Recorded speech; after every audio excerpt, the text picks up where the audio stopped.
Assalamualaikum warahmatullahi wabarakatuh. Saya Joy Agustina Sari, mahasiswi Universitas 11 April, Fakultas Ilmu Kesehatan, Prodi Ilmu Keperawatan tingkat 4.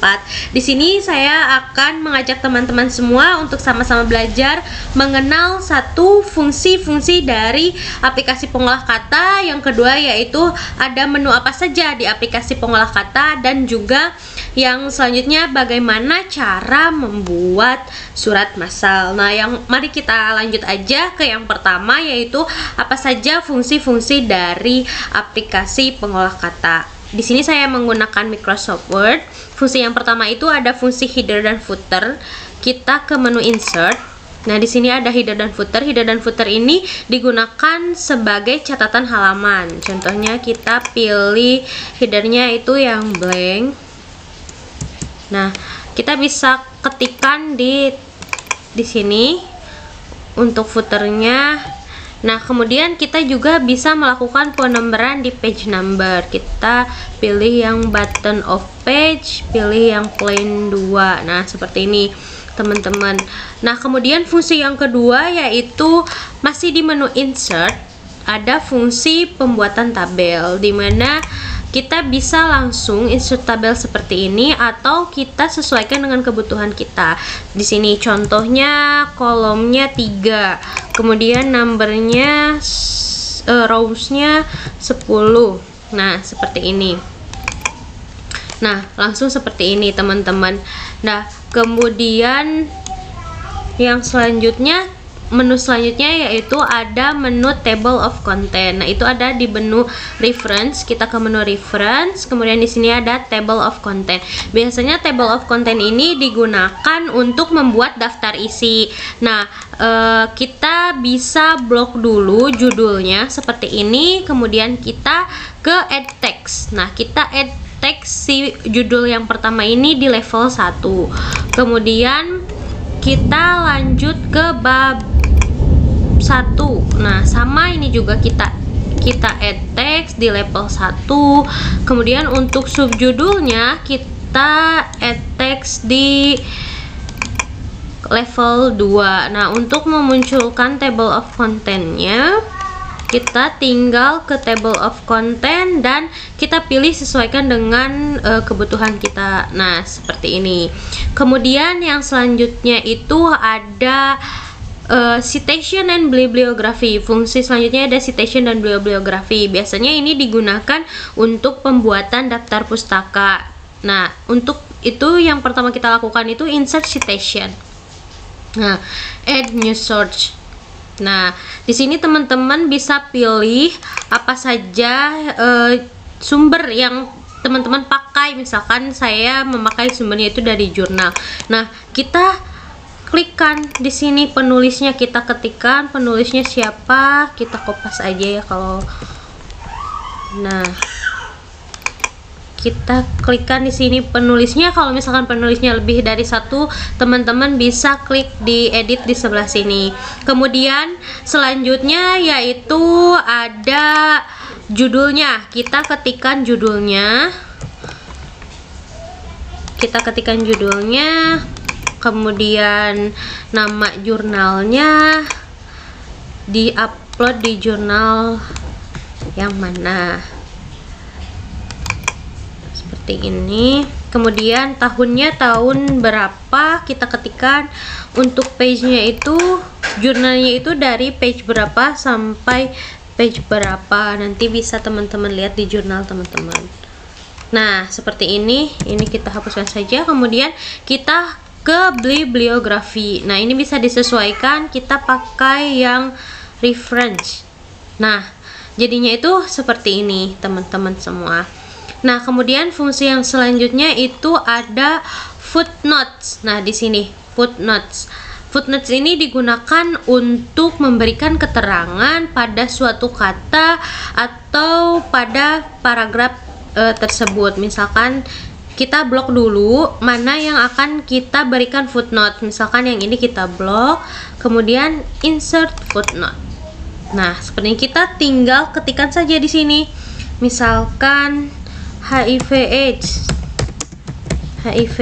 Nah, seperti itu teman-teman untuk fungsi-fungsi dari aplikasi pengolah kata.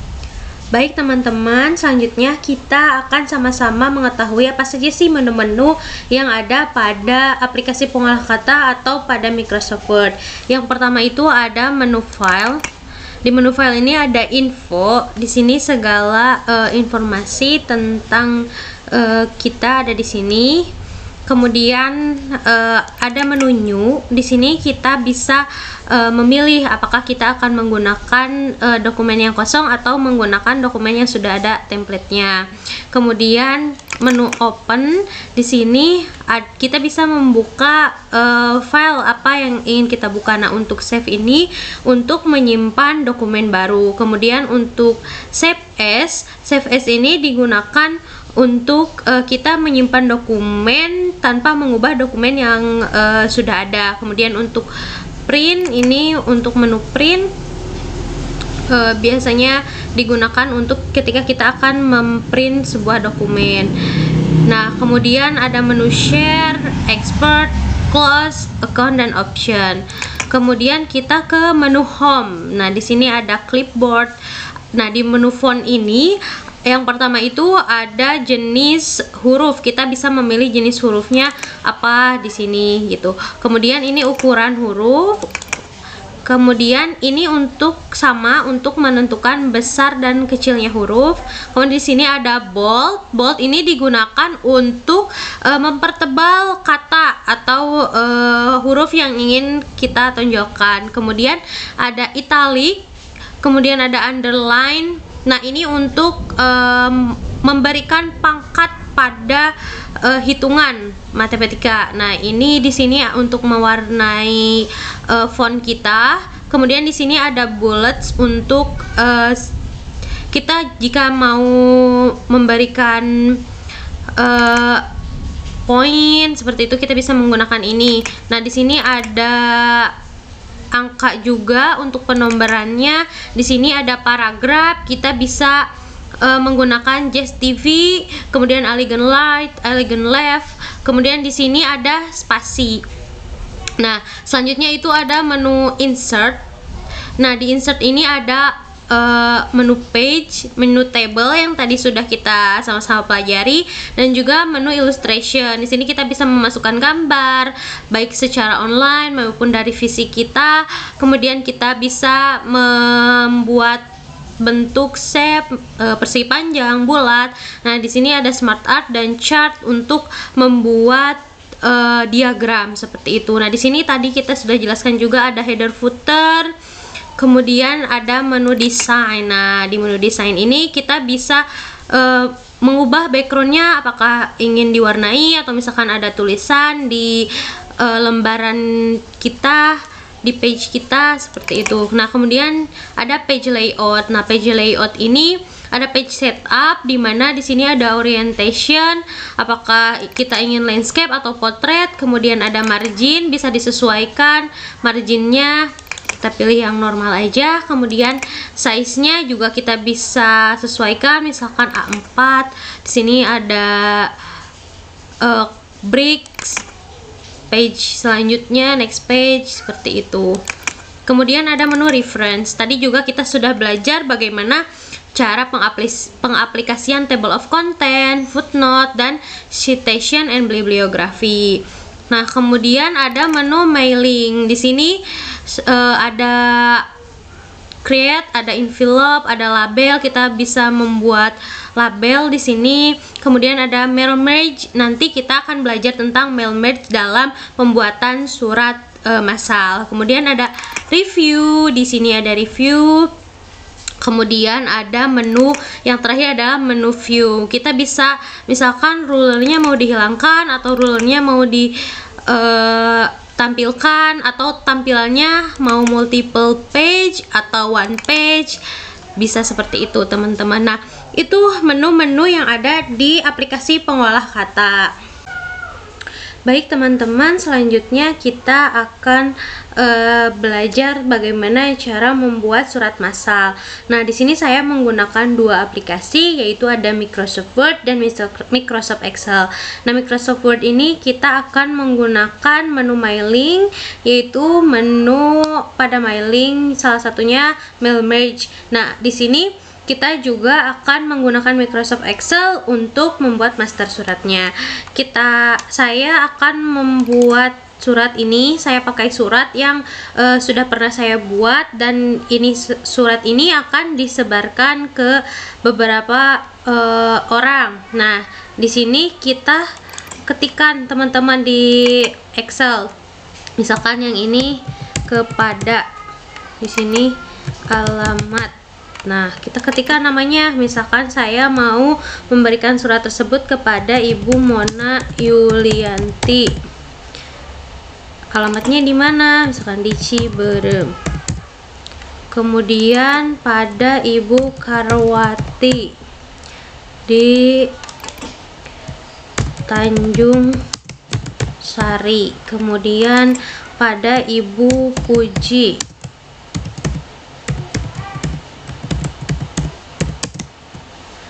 di Bojong.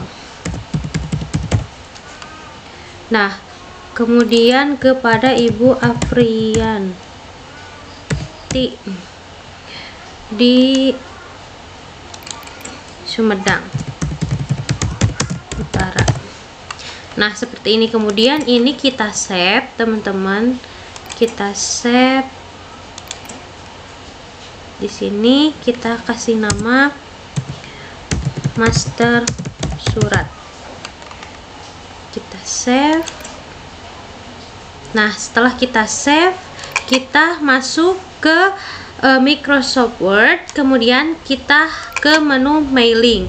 Kita klik menu mailing, kemudian di sini kita tahap pertama itu select recipient, use an exciting list. Di sini kita masukkan yang tadi yang sudah kita save.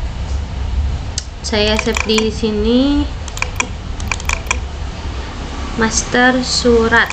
Nah, kita open. Nah, ininya wajib kita di sheet 1, ininya wajib dicentang. Kemudian oke. Nah, yang selanjutnya kita tempatkan kursor di sini untuk menunjukkan kepada siapa kita akan mengirimkan suratnya. Nah, kita insert match file kepada di sini. Kemudian yang dimananya itu kita simpan di sini. Misalkan kita insert alamatnya di sini. Nah, untuk kalau sudah seperti ini, untuk melihatnya kita preview result. Nah, seperti ini.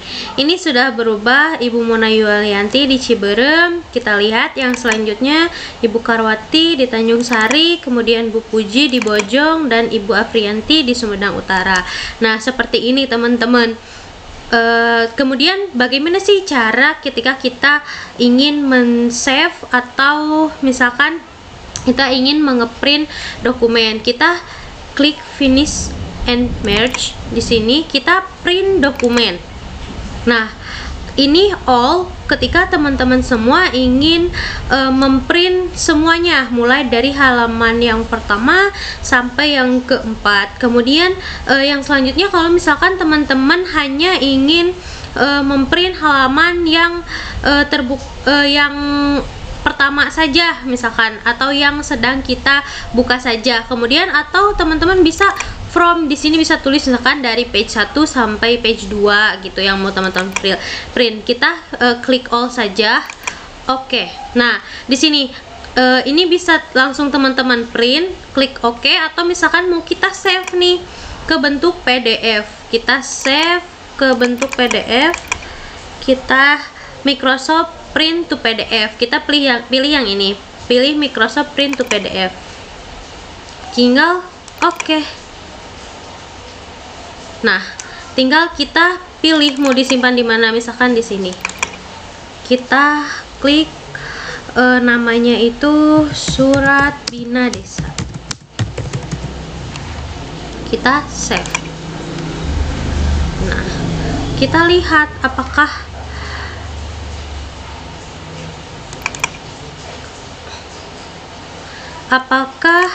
betul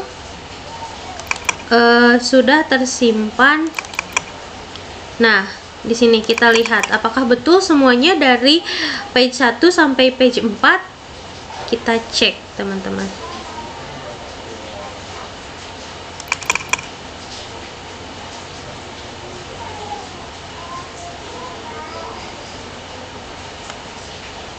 Oke.